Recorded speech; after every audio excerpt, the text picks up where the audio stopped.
What compelled me to make this video today is the fact that although I am not affiliated to any particular political party, I felt a strong need to kind of point out some very alarming similarities that I've noticed in Donald Trump's campaign to dictators in the past or leaders in the past who have throughout history done things such as execute people unethically, assassinate people, torture people, committed acts of genocide, and manipulated large percentages or populations of people to do things that they otherwise would not do. And for me, this video is personally not coming from a political standpoint, it's coming from more of a humanitarian standpoint. I'm genuinely concerned for humanity and our country's safety if Donald Trump were to be elected president.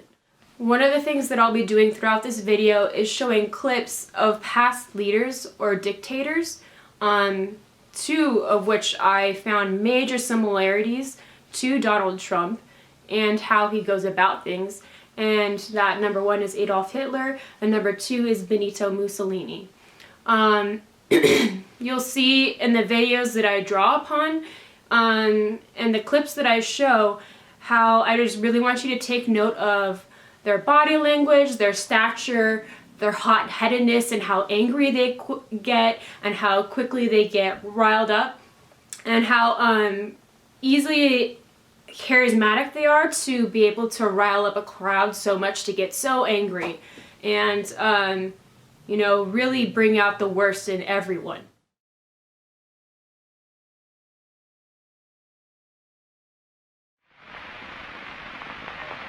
C'è un prima e un dopo. C'è un prima della guerra e un dopo guerra. Non guardiamo più al prima della guerra.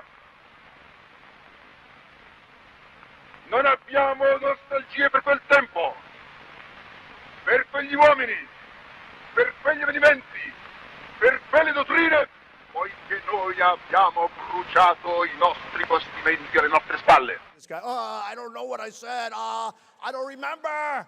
They said that wasn't politically correct. Who cares? We all have a weight problem. Yeah, you can get him out. Yeah, get him out. Get him the hell out of here. Get him out of here! Get out! The biggest way that I've noticed that the best way to, or most powerful way to take advantage of a large group of people is to create some sort of false enemy and pick almost a convenient scapegoat to blame all of the society's problems on. And once we get the population to turn against that scapegoat or that false enemy, they're able to manipulate people to do things and control that population. What Hitler did is use the Jewish population within their country as that false enemy or scapegoat. He presented people with what he deemed the Jewish problem. I've kind of thought about it over time, and I think that one of the things that might have been overlooked throughout society. Why would they, why would they choose the Jewish people over, anything else? There were mostly two descendants racially of people in that area at that time, but I also think it could draw some similarities to economic issues that we're facing as well. Most of the time when people are able to be taken advantage of and manipulated is when the economy is in a weakened state. People are not happy with their status economically. They're not happy with the way things are going. It's tough times. Something's wrong. And they need to figure out, why is that happening? We need to fix that problem and eliminate that issue immediately. And one of the things that I've noticed is that Donald Trump seems to be drawing upon certain groups of people like Hitler did and placing the blame upon them or treating them as some sort of false enemy that is threatening our country, that's threatening our economy in a way that's menacing. And what I've noticed most importantly is the people that he's targeted are the Mexican population and illegal immigrants. He's trying to say that they're taking our jobs, that they're costing us money, that they're a threat to our society, all of which are honestly false claims. I'll start with first the fact that most of the immigrants that immigrate to the United States come and, that are undocumented workers, honestly do jobs that most Americans that do have a citizenship here somehow deem as below them. Most of these are manual labor jobs that people think they're too good to do anyway. So trying to say that these workers are taking our jobs is an unsafe, it's an unsound argument. Und weil dieser beste Rassenwert der deutschen Nation in einer stolzen Selbsteinschätzung mutig und kühn die Führung des Reiches und Volkes forderte. Our country is in serious trouble. The U.S. has become a dumping ground for everybody else's problems. When Mexico sends its people, they're not sending their best. They're not sending you. They're not sending you. They're sending people that have lots of problems, and they're bringing those problems with us. They're bringing drugs, they're bringing crime, they're rapists. Der sich als Träger seines besten Blutes fühlen und dieses wissend zur Führung der Nation erhoben hat und entschlossen ist, diese Führung zu behalten, wahrzunehmen und nicht mehr abzugeben.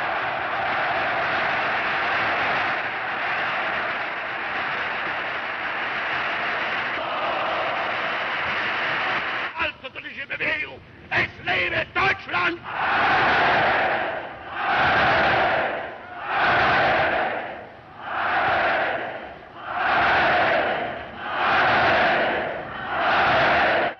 Die Partei ist Hitler!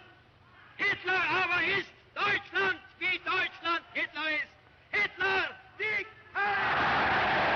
Sieg!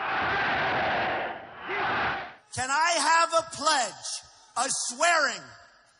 Raise your right hand. I do solemnly swear that I, no matter how I feel, no matter what the conditions, will vote on or before the 12th for Donald J. Trump for president. Thank you. Now I know. He's also drawing upon the Muslim population, trying to make extreme comments and try to place the blame upon them for why things feel unsafe, that this is the real problem here. If we just eliminate that problem and identify all the Muslim people, just like Hitler did with the Jewish population by making them wear a Star of David on their jacket or coat, that this would make it so, we could, identify them right away and treat them how they should really be treated. And, when Hitler's regime was in place, how his idea of how they should be treated is be placed in concentration camps and executed, and carry out mass executions to those people. One thing that we really need to take into consideration and take as a real red flag is the fact that Donald Trump is making these extreme statements and claims. That's something that we really, really, really need to pay attention to and ask ourselves, why would he be doing that? That doesn't make any sense. Another thing that I've noticed is that Donald Trump is trying to claim that he, is part of the Republican Party. And I don't really believe that's the case either. I think that he has his own little party that he wants to, and he ran under the Republican Party to, again, try to appeal to a mass amount of people and try to get everyone's vote. One of the major things I want to talk about during this video is how inconsistent he is. He doesn't really hold any integrity in the way that he, or in his values or morals are not solid, they don't have integrity, they're not really based upon anything. He will say and do anything that he possibly can in that moment to try to draw upon emotions such as anger, hate, elitism in the crowd of people that he's speaking to at that moment, to try to rile them up and get them to support him. There's proof and documentation of videos out there where he contradicts himself multiple times on major issues within his campaign. Some of those are invading Iraq, abortion. His stance on abortion has changed from pro-life to pro-choice, pro-life multiple times. He's even said that there should be punishment for people that choose to get abortions, as if that's not emotionally punishing enough for a person that has to make a decision like that. One of the most important things I think in our society right now is the issue of our healthcare system. Most people are not happy with the way it is going at all. Either they feel that they don't get good enough coverage, or that they feel like they're paying out too much for it. Donald Trump has gone back and forth multiple times about if he feels that it should actually be universal, it should be a universal right for people, or if it should be private and it should be paid for. He said multiple times, oh, it should be paid for by the government. Oh, people will take advantage of it. It needs to be private. And throughout this whole time, he's never really substantiated or logically drawn out the process of how this would even go about. How would you even put this system into place? There isn't actually a system. He just is flabbergasted and trying to flip-flop back and forth in between the issue to try to say whatever he thinks the people that he's speaking to at the moment will like the most. He's flip-flopped back and forth on whether or not he actually views himself as a Democrat or Republican. While it's not necessary for anyone to, I personally don't identify as either a Democrat or a Republican, and it's not absolutely necessary. The way in which he substantiates himself is very, very strikingly similar to Benito Mussolini. He didn't really affiliate himself with any political party, and he would almost contradict himself in the way it said, is fascism government? Is it anti-government? It wasn't really substantiated in anything logical. And it didn't have any integrity. And Donald Trump does not have any integrity either. Whether or not he thinks the minimum wage needs to be raised, he doesn't have a solid stance on that either. He doesn't really seem to have much of a solid stance on anything at all. And it doesn't seem like he even does much preparation for his speeches. He doesn't even really speak in coherent sentences. He doesn't really have a plan of action for anything that he does at all. So the fact that so many people seem to be okay with electing someone like this for president when he even can't get through an entire speech with a process or preparation, how would you possibly think he could be prepared or have a process in place to lead an entire country? Another thing that I need to bring up here is the fact that he seems to be making grandiose claims that he alone can fix our country. That is such a big red flag. Any one person that says that they can fix our country or make our country great again by themselves, that's to the point where that's a personality type that's, that's getting to the point where it's not even narcissism, that's sociopathic tendencies. And again, that's where we need to look at our history and look at leaders such as Hitler and Benito Mussolini and look at these similarities and tell ourselves that we don't want this to happen again. The whole reason why we study history is so we don't repeat it and we don't let the same atrocities happen again and again.